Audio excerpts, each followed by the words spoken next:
जब गुजरात के मुख्यमंत्री मोदी साहब एक बात सुनो जी, केरला च बाढ़ आई, बिल्कुल खालसा हट गई लंगर लान, जिथे भी मुसीबत है खालसा हट गई। हुण ते किसान अपने हक च खड़े ने, तां पुछने तैनूं किहड़ी एजेंसियां पैसे भेजदे ने, फिर नाम लांदे ने। गलत है ना, जदों तुहाडे लोकां दी मदद करते रहे उदों तो तुसीं कुछ बोले नहीं, जदों अपनी बारी ते आ गए तां अपनी बारी में आ गए किसान, तो उनको पता लग गया कौन सी एजेंसियाँ पैसे भेज रही है। अगर मोदी जी कहते हैं सियासी पार्टियां आपसे खाना चाहती हैं, सियासी पार्टियों को मौका मिल रहा है, तो मोदी के पास इतना अच्छा मौका है, मोदी ये काले 3 कानून वापस ले ले, तेरे को तो इससे अच्छा मौका नहीं मिलेगा, तेरे को लोग वोटर डालेंगे। अब सियासी पार्टियों को बोल रहा है तो खुद मोदी ये काम करते तो मोदी से बड़ी बात क्या होगी। मैं आपको बताता हूँ, ये लोग बोल रहे हैं हम खालिस्तानी हैं, मैं फ्रीडम फाइटर का पोता हूँ। मेरे दादाजी सरदार नाम क्या है सर? जगदीप सिंह। मैं फ्रीडम फाइटर का पोता हूँ। मेरे दादाजी सरदार बुद्ध सिंह भोमा वो फ्रीडम फाइटर थे।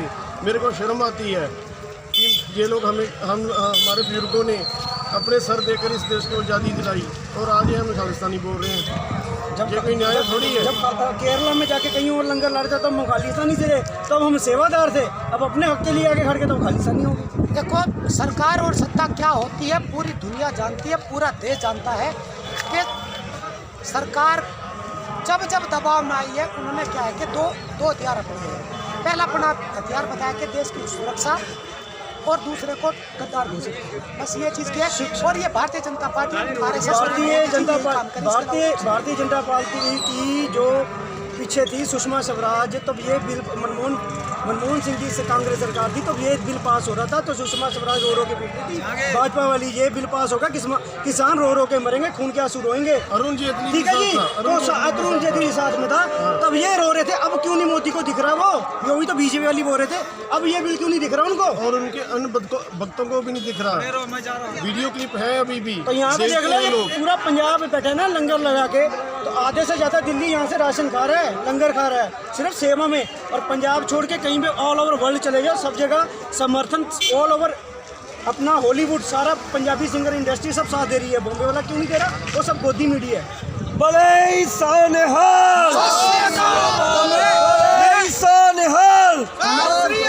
एक मैसेज देना चाहूँगा अपने पंजाबी भाइयों को, सबको भी, कोई भी बॉम्बे वाला पंजाब में शूटिंग करने आना चाहता तो उसको साले को यहाँ पे शूटिंग मत करने दो। यहाँ से शूटिंग कंगना और जो भी पंजाब का कोई भी बॉम्बे से आता है यहाँ शूटिंग करने के लिए, उसको शूटिंग के लिए पंजाब फिल्मों में कमाने के लिए तो पंजाब में आते हैं, वहाँ 50,000 का चेक दे के चले, लेकिन कमा के चले गए। तो अब किसानों के हक में कोई नहीं बोल रहा, ऑल ओवर पंजाब सिंगर बोल रहा है, ऑल ओवर पंजाब के सिंगर बोल रहे हैं। बॉम्बे वाला सब घर पे मोदी दी है ना, मोदी के भगत बैठे हैं। अभी मोदी ने ना एक नया गिफ्ट दिया इंडिया को, भी सुन लीजिए। इस स्वतंत्रता दिवस जो होता है 26 जनवरी, कोई गेस्ट वर्ल्ड कप यहाँ कोई नहीं आइए, दिल्ली कोई भी नहीं आ रहा, कोई नहीं आएगा। 2 मुकर गए हैं, ये जैसे कहना कोरोना है, अभी इंग्लैंड वाले ने यही बोला है कोरोना है भाई, मैं नहीं आ रहा, क्योंकि बाहर बहुत हो रहा है, हल्ला गुल्ला हो रहा है। बचो, इस चीज़ से बचो। ये पहली बार हो रहा है 26 जनवरी को, और जो पता लगना चाहिए क्यों नहीं आ रहे वो। अच्छा सर, मैं चलो जब इतनी बात हो गई है, आपका देश की गुलामी करा रहा है। सर मैं आपसे मेरा जितेंद्र भाई एक बार मोबाइल नंबर बोलो। मेरा 977 9915892567। तो जितेंद्र भाई मैं आपसे ये पूछना चाहता हूँ, जिस तरीके से अडानी अंबानी के ये देश को खरीदने का देश, सर इसके ऊपर आप सब मुझे बोल दीजिए। सब हम सीधा बोलते हैं जी, रिलायंस के जितने पंप हैं, अंबानी अडानी का जितना कारोबार है किसानों को दे दो, हम अपनी किसानी छोड़ के अंबानी को दे देते हैं। वो अपना कारोबार हमें दे दें, हम अपना कारोबार उसको दे देते हैं। मतलब इंडिया का सारा कारोबार तो खा चुके हैं वो। अब ये जो किसान अपना खा रहे हैं, तो किसान का हक है, वो चाहते हैं हम ये भी खा लें, ठीक है जी। तो इससे से बढ़िया ये होगा, अडानी अंबानी मोदी जी अपने उनका पोता और उनके घर पे जा रहे हैं। एक बार भी किसान धरने में आए हैं? बिल्कुल नहीं आए। उनके बधाई देने जा रहे हैं पोते की। अमेरिका में हिंसा हो रही है, वहाँ बोल रहे हैं मुझे बहुत दुख है। यहाँ पे 70 से ज़्यादा शहीद हो गए, यहाँ पे दुख जताया नहीं जताया, जबकि पता दिन रात बारिशें पड़ गई, ठंड में 70 से ज़्यादा शहीद हो गए। यहाँ पे एक रात मोदी के टब्बर से एक बंदा एक रात साला एक रात ही 5 घंटे आके यहाँ पे सो के दिखा दे, तो हम बोलेंगे हम ये सारा सामान उठा के घर पे निकल जाएंगे। देखिए, ये लोग 10 दिन की 10 साल की नहीं सोचते। ये कॉरपोरेट जो घराने हैं ना, जो 100 साल आगे की सोचते हैं। इनको मालूम है कि ईरान, इराक जितने भी देश हैं, वहाँ पे अनाज की कीमत बहुत ज़्यादा है। वो इधर से अभी पंजाब का बॉर्डर खोलेगा, हम बोलते हैं कि करतारपुर कॉरिडोर खोलो, ये नहीं खोलते। लेकिन जब इन्होंने हमारी फसलों पे जब कब्जा कर लिया, इन्होंने बॉर्डर खोला और इन्होंने हमारी कणक डॉलरों में बेचनी है। अगर हम बेचेंगे तो इनको पीड़ा होती है, अगर ये बेचेंगे तो मुनाफा है। सर मैं आपसे एक चीज़ और पूछना चाहता हूँ। जैसे मोदी साहब गवर्नमेंट 2014 में आई थी, वो किस प्रकार आई थी, और 2019 में मोदी साहब गवर्नमेंट किस प्रकार? ईवीएम की देखो जो मशीन है ना, मशीन सब घपला है। एक बार आप लिखती वोटें करवा लो, मोदी जीत जाए तो ये देखो आप मोदी को छोड़ो, यही वीडियो पूरा जहाँ से शुरू हो रहा है यहाँ तक की वीडियो बना के देख लो। अगर इतने लोग खड़े हैं तो मोदी के साथ कौन खड़ा है? दिल्ली के लोगों से आप पूछ लो भी आपको ये दुख दे रहे हैं, तकलीफ दे रहे हैं, वो भी बोल रहे हैं हमें सही लंगर, गरीब परिवारों को लंगर मिल रहा है, रहने के लिए सब कुछ मिल रहा है। अगर यही लोग झूठ बोल रहे हैं तो फिर शायद हम लोग गलत होंगे, मोदी सही है। मैं इसका तो मैं भी प्रूफ देता हूँ कि मैं एक बार नहीं, मैं कई बार यहाँ से वो ऑर्डर पाया। और जितनी सेवा आप लोग करते हो, मैं गोल्डन टेम्पल भी गया हूँ, सब जगह गया हूँ। मैं पंजाब में 3 साल मैंने जॉब भी करी है, नौकरी करी है गवर्नमेंट डिफेंस में।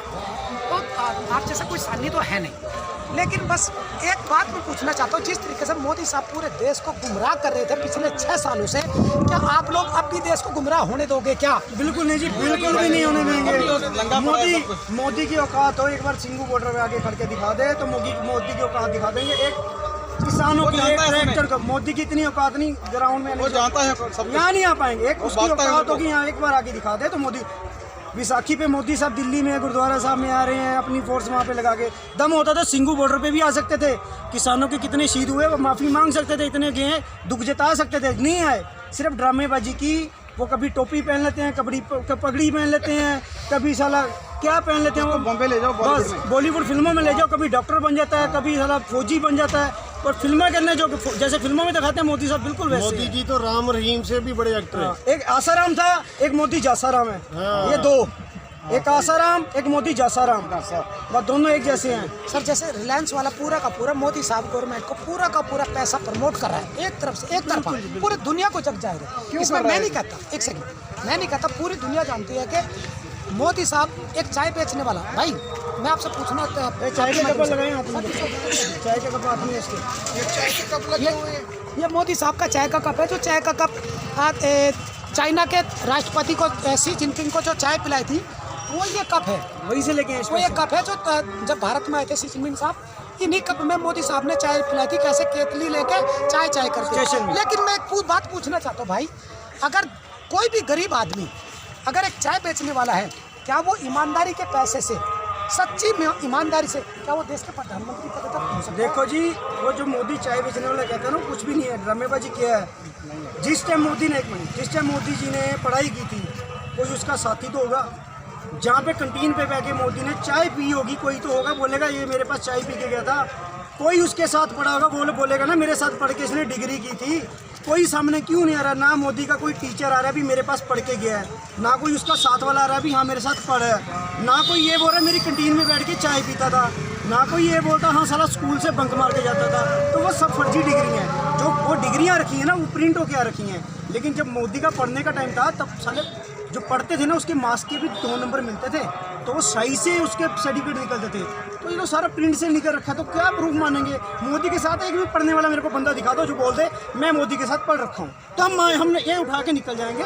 एक बंदा बोल दे मैं मोदी के साथ बैठ के पढ़ा हूँ, हम एक प्रूफ दे दीजिए। जय जवान जय किसान, हरियाणा पंजाब जिंदाबाद, हरियाणा पंजाब जिंदाबाद, किसान यूनियन जिंदाबाद, मोदी कुत्ता मोदी कुत्ता मोदी कुत्ता, गली गली में नारा है मोदी चोर।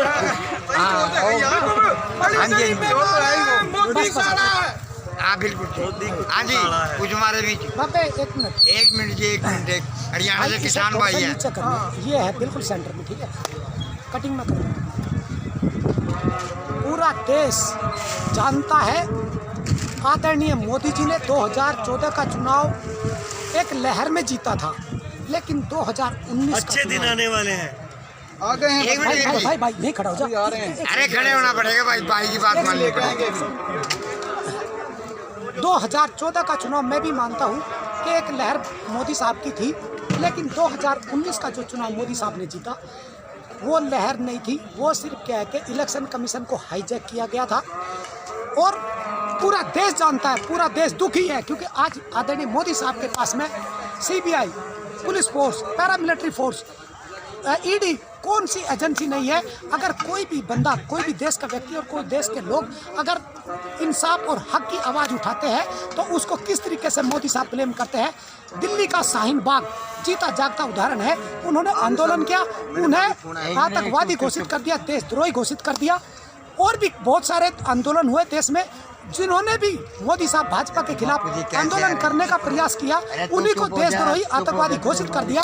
सिंघू बॉर्डर के ऊपर भी, भैया ध्यान दें, सिंघू बॉर्डर के ऊपर भी भाजपा सरकार ने और RSS के जो पीठ पीछे जो झंडा लेके खड़े होते हैं, उन्होंने भी सिंघू बॉर्डर पे किसानों को भी आतंकवादी, पता नहीं खालिस्तानी क्या क्या क्या क्या नाम से पुकारा, उनको घोषित करने का प्रयास किया।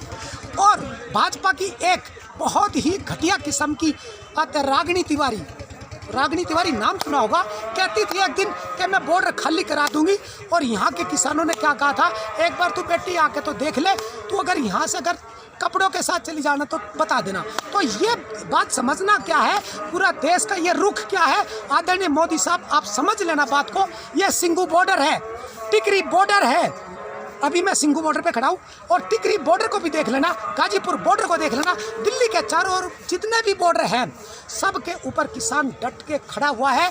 और यही एक उदाहरण है आपके लिए, भारतीय जनता पार्टी के लिए, कि आप देश के जनता का विश्वास खो चुकी है, आपको पद पर रहने का रत्ती भर भी हक नहीं है। आदरणीय मोदी साहब कैबिनेट के साथ में आपको इस्तीफा देकर चुनाव कराने चाहिए, और वो भी बैलेट पेपर के ऊपर चुनाव कराने चाहिए, क्योंकि EVM के अंदर कंप्यूटर में जब एक कैलकुलेशन, सारी कैलकुलेशन को एक फॉर्मूला, पूरी कैलकुलेशन बदल के खड़ी कर देता है। EVM भी एक इलेक्ट्रॉनिक मशीन है, इलेक्ट्रॉनिक वोटिंग मशीन में भी कभी भी कोई भी घटना, कोई भी गलत चीज़ें, कोई भी कैलकुलेशन मोदी के पक्ष में, भाजपा के पक्ष में करी जा सकती है। इसलिए EVM से चुनाव करा के देख लीजिए, आपको जूते खा के जाना पड़ेगा। कैसे? किसान यूनियन जिंदाबाद, किसान यूनियन आपको ऐसे जूते खा के जाना पड़ेगा। और ये जो चाय का कप है ना, चाय का कप, ये आपको जिनपिंग नहीं, बस इतने से नहीं बात। देखो जी, ऐसे जूते खा के जाना पड़ेगा। देखो जी, एक मिनट पाटना मत, हल्का देखो जी, मोदी साहब ने हल्के नहीं मारे, मोदी साहब ने मोदी साहब ने दसना चाहना ही, घर के माँ के गहने गायब, जब से है गायब ही हो रहा है। जिन रेलों में चाय बेची वो है गायब, जिन स्कूटर में बोल रहा है मैं हरियाणा घूमा वो स्कूटर गायब, खुद की बाप की फोटो वो भी गायब, गोधरा कांड की फाइल भी गायब, राम मंदिर का चंदा गायब, काले धन की फाइल गायब, भगोड़ों की फाइल गायब, राफेल के दस्तावेज थे वो भी गायब हो चुके हैं, PM केयर फंड का पैसा गायब, पूरे देश की शांति, अहिंसा, भाईचारा, रोजगार और लोकतंत्र वो सब गायब कर चुका है ये मोदी चोर। अच्छा जी, क्या कंजर करके सारा हो रहा है।